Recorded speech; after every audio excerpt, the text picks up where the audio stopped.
የነጭ ሽንኩርት ከፍተኛ ኢኮኖሚያዊ ጠቀሜታ ያለው የሰብል አይነት ወይንም የቅመም አይነት ነው። በዚህ ክረምት ላይ በርካታ አርሶ አደሮች ያለማሉ ተብሎ ይታሰባል። ስለዚህ አሁን ክረምቱ ከመግባቱ በፊት ለምሳሌ ዘር ከየት ነው የምናገኘው፣ ምን አይነት ዘር ነው የምንጠቀመው የሚለውን በዚህ ቪዲዮ ለማየት እንሞክራለን። እንደተለመደው እንግዲህ ሰብስክራይብ፣ ላይክ እና ሼር ማድረግ እንዳይረሱ። ጠቃሚ ወይንም አስተማሪ ሀሳብ፣ አስተያየት ወይንም ጥያቄም ካለዎት ይላኩልኝ። አሁን በቀጥታ ወደ ዛሬው ጉዳያችን እንገባለን።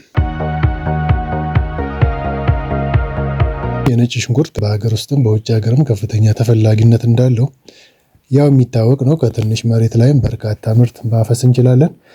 ገበያችንን በእጥፉ ማሳደግም እንችላለን ማለት ነው።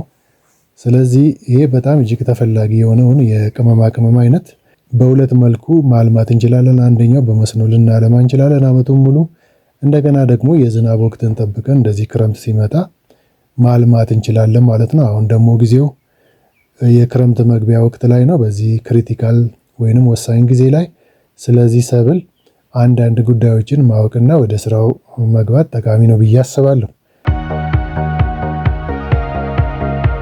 ለምሳሌ ምን አይነት ዘር ነው የምንጠቀመው? የነጭ ሽንኩርትን ለማልማት ወሳኝ ከሆኑ ጉዳዮች መካከል ዋናውና አንደኛው የዘር መረጣ ነው የሚሆነው። ንጹህ ዘር መጠቀም አለብን።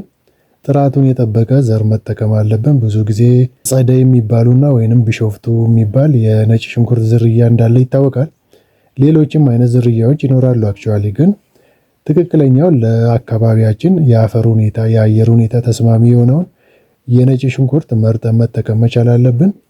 እንግዲህ ከላይ የጠቀስኳቸው ሁለት ዝርያዎች በአብዛኛው ቦታ ላይ ውጤታማ የሆኑ የነጭ ሽንኩርት ዝርያዎች ናቸው። ስለዚህ እነዚህን ዝርያዎች ፈልገን መጠቀም መቻል አለብን። የምንጠቀመው ዘር ንጹህ መሆን መቻል አለበት። ያልበሰበሰ መሆን አለበት፣ ወይንም በፈንገስ ያልተበላ፣ ያልተሰባበረ፣ ያልተጎዳ መሆን መቻል አለበት ማለት ነው። ደግሞ ብዙ ጊዜ የእርጥበት መጠኑን ጠብቆ ወይንም በጥንቃቄ ተከዝኖ የቆየ መሆን መቻል አለበት። ውስጡ በእጃችንም ስንነካው ባዶ መሆን መቻል የለበትም። ጠንካራ መሆን መቻል አለበት። ወደ መብቀል ደረጃም ለመሸጋገር የተዘጋጀ አይነት ዘር መሆን መቻል አለበት። ምክንያቱም ዘር መረጣ ላይ ከወደቅን ወይንም ትክክለኛ ዘር ካልመረጥን ቀጣይ የምንሰራው ስራ በዜሮ ነው የሚባዛው፣ ውጤታማ አይሆንም ማለት ነው። ስለዚህ ይህ ነገር በጣም ወሳኝ ነው፣ መሰረታዊ ነው።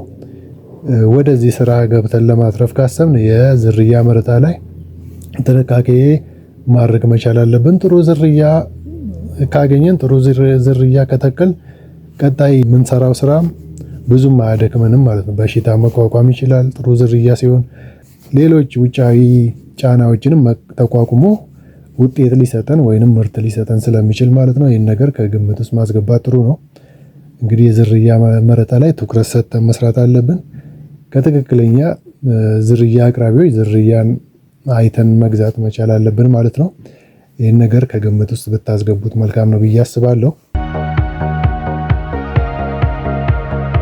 ሁለተኛውና ዋናው ደግሞ የመሬት ዝግጅት ነው። ለነጭ ሽንኩርት የሚሆነው መሬት በአግባቡ ማዘጋጀት መቻል አለብን ማለት ነው።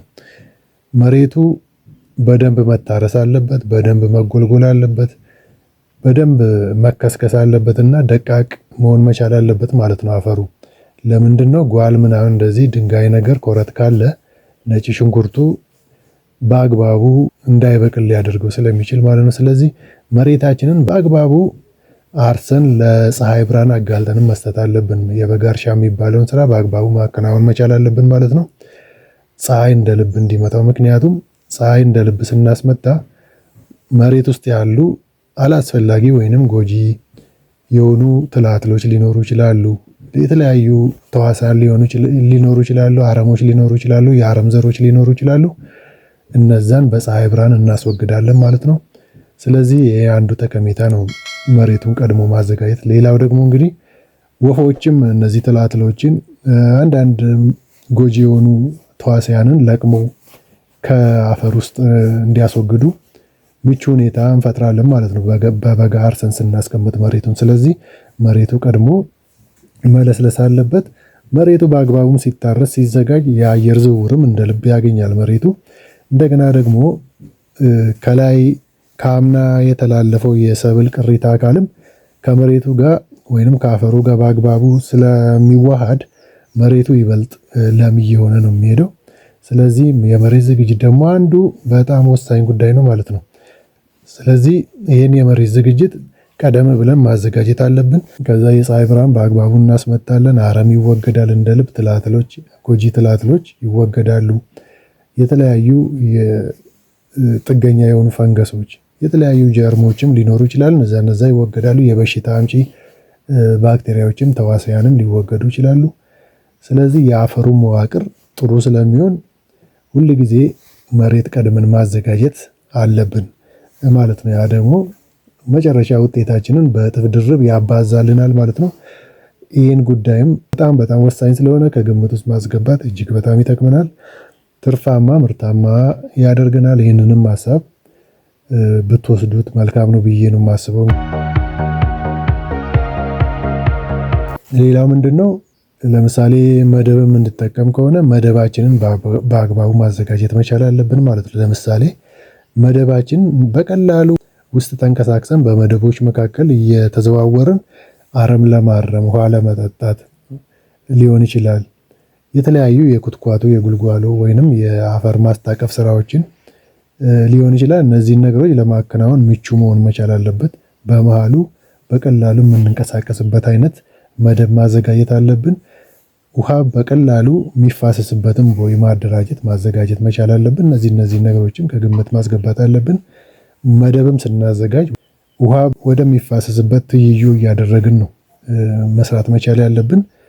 ስለዚህ ለምሳሌ ውሃው ከሰሜን ወደ ደቡብ አቅጣጫ የሚፈስ ከሆነ መደባችንን በዚሁ ትይዩ ነው መስራት መቻል ያለብን። በተቃራኒ ከሆነ ያ የሚፈሰው ውሃ መደባችንን ይዞብን ሊሄድ ይችላል ማለት። ስለዚህ እነዚህ ጉዳዮችን ከግምት ውስጥ ማስገባት እጅግ በጣም ጠቃሚ ነው። በሚተከሉ ሽንኩርቶች መካከል ያለው ርቀት ሳይንሱ ወይንም ምርምሩ ባስቀመጠው መልኩ ቢሆን ጥሩ ነው። ለምን? አትክልቶቹ በተጠጋጉ ቁጥር አየር የመሻማት፣ ምግብ የመሻማት፣ ውሃን የመሻማት፣ ቦታን የመሻማት ሁኔታ ስለሚፈጠር ይሄ ደግሞ ምርትና ምርታማነትን ይጎዳል ማለት ነው። ስለዚህ በሰብሎቹ መካከል ያለውን ርቀት መጠበቅ መቻል አለብን። እንደገና በመደቦች መካከልም ያለው ርቀት ምርምሩ ወይንም ጥናቱ ባስቀመጠው ወይንም ተሞክሮዎች ተቀምሮ ባስቀመጡት ልኬት መሰረት መሄድ መቻል አለብን። እነዚህን ነገሮች ከግምት ውስጥ ማስገባት እጅግ በጣም ይጠቅመናል። ከግምት ብናስገባ ጥሩ ነው። እንግዲህ እነዚህ ነገሮች በጣም ወሳኝ ናቸው።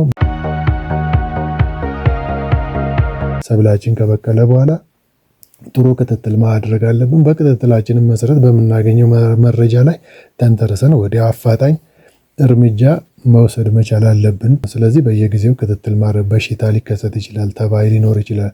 እነዚህን ነገሮች ተከታትሎ ችግሩ ስር ሳይሰድ መፍትሄ ለመስጠት ስለሚያግዘን ማለት ነው።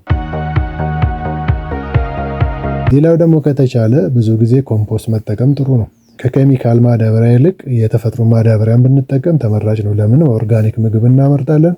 የኦርጋኒክ ምግብ ደግሞ ለኛም ለሌላም ሰው እጅግ በጣም ጠቃሚ ነው፣ ተፈላጊ ነው ማለት ነው። ስለዚህ ኮምፖስት ማምረትም ብንለማመድ ጥሩ ነው። በዛ በኮምፖስቱ በብስባሹም የምናመርተው ምርትም ቅድም እንዳልኩት ለኛም ለሌላውም ዋጋው ከፍተኛ ነው ማለት ነው። ስለዚህ ይህንንም ነገር ግምት ውስጥ ብናስገባ ጥሩ ነው። እንደገና ደግሞ ለኬሚካል ማዳበሪያ የምናወጣውን ወጪ ሊቀንስ ይችላል፣ እንቀንሳለን ማለት ነው። ኢቭን ኬሚካል ማዳበሪያ ብርም ይዘን ማግኘት እንኳን ባንችል በኮምፖስታችን ማልማት እንችላለን በቀላሉ ማለት ነው።